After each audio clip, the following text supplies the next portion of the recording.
You want to keep your word, to show up, follow through, not just for others, for you. But things slip. A message you meant to send, a project you swore you'd finish, a promise you made and meant and still didn't keep. You don't forget that. You carry it like background noise, just loud enough to dull your joy. With ADHD or executive dysfunction, that noise gets loud. There's a spark. Yes, this excites me, and then derailment. Time warps, focus vanishes. You're left in the fog of same script, different day. At some point, it stops feeling like forgetfulness. It starts to feel like failure. And that cuts deep, because keeping your word is sacred. Vows shape stories, shape worlds. So when you can't keep yours, it doesn't just feel like a slip. It feels like you were the one who's broken. But what if you're not? What if it's not a flaw, just a system not built for standard settings? Before we fix anything, we have to look underneath, not at your task list, at your inner trust system. Something's been running in the background, rewriting the story of who you are. Let's call it what it is. Shame Monster EXE. It's time we faced it. It's not one missed message. It's the pileup. The shame monster builds itself quietly, line by line, out of every half-finished thing that once mattered. Not to punish you, but to convince you that maybe you're just unreliable. And it whispers what others once implied. I can't be trusted. Even when I try, I fail. These aren't truths. They're corrupted belief files, downloaded from teachers, bosses, systems that saw your crash, not the chaos. They're not your soul. They're outdated code. Time to uninstall. You don't need stricter routines. You need a system built for how you move. Relational, rhythmic, emotionally attuned. Because your brain doesn't run on pressure, it runs on meaning. Follow through isn't about trying harder, it's about building trust in a way your system actually understands. When have you actually followed through? Not out of panic, but because something clicked. When it felt sacred, inevitable, like answering a call. Now flip it. When have you stalled on something simple, even when everything was in place? That wasn't laziness. That was your system rejecting input it couldn't feel. Because tasks don't move us. Meaning does. And meaning lives in relationship to a person, a role, a future self, a story you've never stopped believing in. Not guilt, not goals, not checklists, but connection to something that makes the promise matter. Humans have always made vows, not to productivity apps, but to God's, ancestors, ideas. You don't need motivation. You need something worth being faithful to. This isn't a modern hack. It's one of the oldest human technologies, relationship as structure. Long before planners and productivity apps, people made promises and kept them, not to goals, but to God's, ancestors, land, sky. The Arawak, Igorots, and Ifugao honored their word because everything was listening. Tree, stone, rain. The Aztecs fed the sun. Vedic seers sang to keep the cosmos turning. In Shinto, shrines are still swept for the kami within. In Celtic lore, a broken vow shook the natural order. These weren't tasks. They were threads in a secret network. Rituals of reciprocity, not surveillance. So, if you need connection to move, you're not strange. You're remembering something ancient. Here's the twist. You already run on a relational OS, even now. Maybe it's a fandom, a culture you've never lived in. Maybe it's a fictional world that raised you better than real ones did. You don't need a temple. You just need something with enough gravity to shape your behavior. So let's ask, what system are you running? And is it one worth keeping? You've seen how vows once bound people to firelight, riverbeds, unseen eyes, not out of fear, but reverence. How relationship, not pressure, held promises in place. So now, what about you? What's your OS? Not your calendar, but the deeper system shaping your devotion and timing. It's already running. But did you choose it? Is it sacred or just convenient? Does it call something beautiful out of you or just bark commands? Let's stop running on accident. Let's build something worth answering to. Not with force, with meaning. You don't need a religion. You don't need a culture to claim you. You need something that pulls you towards showing up. Whatever it is, it just needs gravity. A future self you respect, a fictional archetype whose code lives in your bones, an aesthetic that gives your life emotional shape, a cause that breaks your heart open, an ancestral thread that still wants to speak.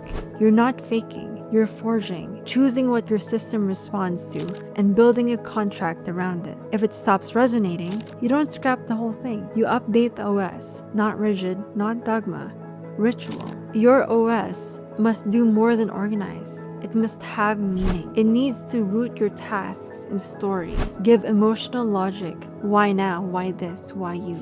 It must reflect who you're becoming, and it must carry enough weight that a broken promise feels like a missed honor, not a failure. Most systems give structure, few give soul. You need both. So what will hold your mornings in place? What myth, what archetype, what unseen witness keeps you aligned? This isn't a tool. It's your altar, your interface, your sacred infrastructure for showing up. Let's install it. By now, you've chosen your relationship, a future self, an archetype, an aesthetic, an ancestor, a presence that sees you truly. It's real because you believe in it, and that makes it sacred.